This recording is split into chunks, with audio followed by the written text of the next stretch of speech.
చాలా గొప్ప స్నేహం అండి మీది. మరి అంత మంచి ప్రాణమిత్రుడు విడిపోవడం సంభవించను. అతడు సంస్కృతము చాలించి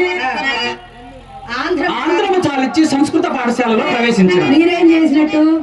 నేను చదువు చాలించి మీ సానివాడలో ప్రవేశించి దేశమంతా నాటకాలు ఆడుతూ మా ఇంటికి వచ్చానని చెప్తావా?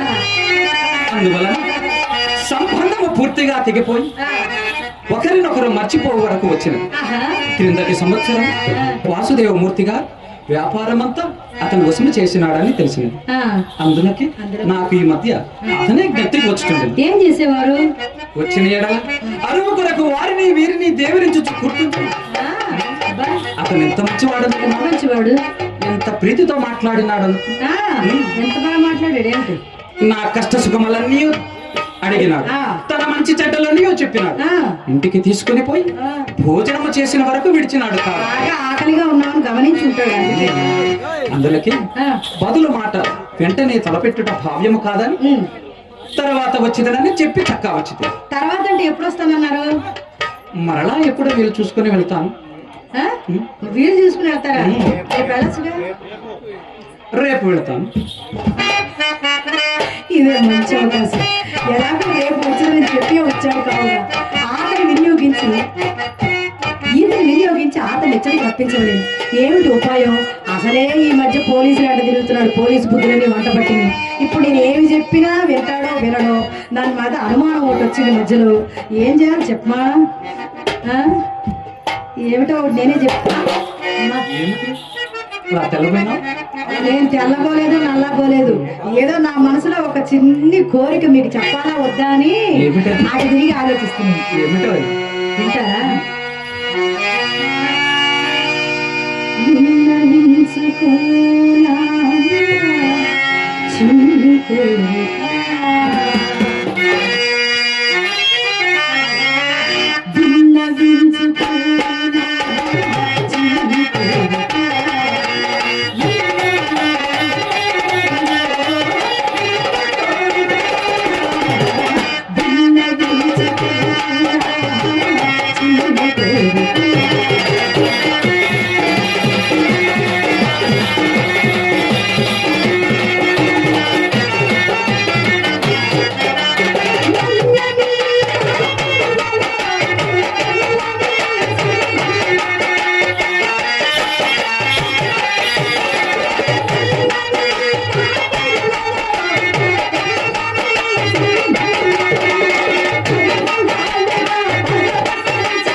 ఒక్కసారి మీ మిత్రుడు ఆ బిల్వమంగళమూర్తి గారిని మన ఇంటికి ఆహ్వానించరాదా?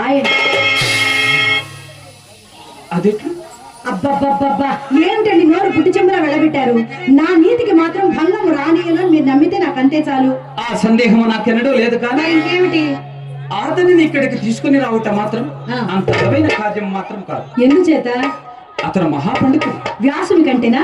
పరమనైష్ఠికుడు. విశ్వామిత్ర మహర్షి కంటేనా? బహునీతి మంత్రుడు. నారాయణుడి కంటేనా? పరస్త్రీ పరాన్మతుడు. ఋష్యశృంగుని కంటేనా? ఎందుకండి లక్కడ బేరములు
అతని భార్య భూలోక రంభ. అబ్బా ఏమి చెప్తిరి? అతని భార్య భూలోక రంభ. సరే ఒప్పుకుంటాం. మరి మీ భార్య ఎప్పుడు చూశాడు పాపం? ఎప్పుడో నన్ను చూడటానికి సరిపోయింది. అయ్యో ఈరోజు ఆదివారం ఇంటికి వెళ్ళి ఉంటే ఏనాడైనా వెళ్ళాడా? ఎప్పుడూ దీపం చుట్టూ పురుగులాగా మా ఇంటి చుట్టూ తిరగడమే. ఆవిడ ఎప్పుడన్నా చూస్తే కదా అందచందాలు గుణగణాలు తెలిసేది. అయినా మీ ఒక్కళ్ళ సంగతి ఏముందిలేండి. ఇంటి వద్ద సర్వాంగ సుందరమైన తమ తమ భార్యని విడిచిపెట్టి పరాయిస్తున్న పొందు కోసం వారిలో ఎవరి భార్య చక్కనిది కాదో చెప్పండి నాకు. అయినా ఒకరి భార్య సంగతి మనకేలా? ముందు తమరి భార్య సంగతి చెప్పరాదు. తమరి భార్య ప్రాణం కలిగినట్టి పసిడి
ఇందరు బదులు చెప్పే పని ఉందండి. ఎలాగైనా సరే ఒకే ఒక్కసారి మీ మిత్రుడు ఆ బిల్వమంగళమూర్తి గారిని మన ఇంటికి ఆహ్వానించు భారము మీది. ఆ మీద అతను ఆకర్షించు భారము నాది. అతను అనుకున్న 40 లక్షలలో సగము మీది, సగము నాది. ఇంకా సగము నీదేమిటి, సగము నాది. అంతా నీదే. నన్ను కన్నులు మూసుకొని గంగలో వరకు నన్ను ఊరికి నువ్వు పోయిన ప్రతి ఊర్లో గంగలో దూకి దూకి దూకి అక్కడ నీళ్లే లేకుండా పోయి ఎక్కడ చూడు మొత్తం అంతా బీడే. ఎక్కడ దూకుతావు గంగలోనా? వచ్చాము కదా, వస్తాం కదా, వస్తాం లేదు, పోతాం లేదు, అసలు వర్షమే లేదు. ఏమండి గంగలో దూకితే ప్రాణాలు పోతాయి. ఆయన మన ఇంటికి వస్తే 40 లక్షలు వస్తాయి. ఆ డబ్బులు మీ వద్ద ఉన్నాయనుకోండి, ఇలా దొడ్డు వాకిట్లో నుంచి రావాల్సిన పని లేదు, మా అమ్మతో పడవలసిన పని అంతకంటే లేదు. మన ఆనందానికి హద్దే లేదు.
అమ్మో మనమేదో లోకంలో ఉన్నాం. మా అమ్మ వచ్చి ఇప్పటికి 4 సార్లు పిలిచింది. అయ్యో నువ్వు వెళ్ళకపోతే నేను అప్పడం అయిపోతావు నాయనా.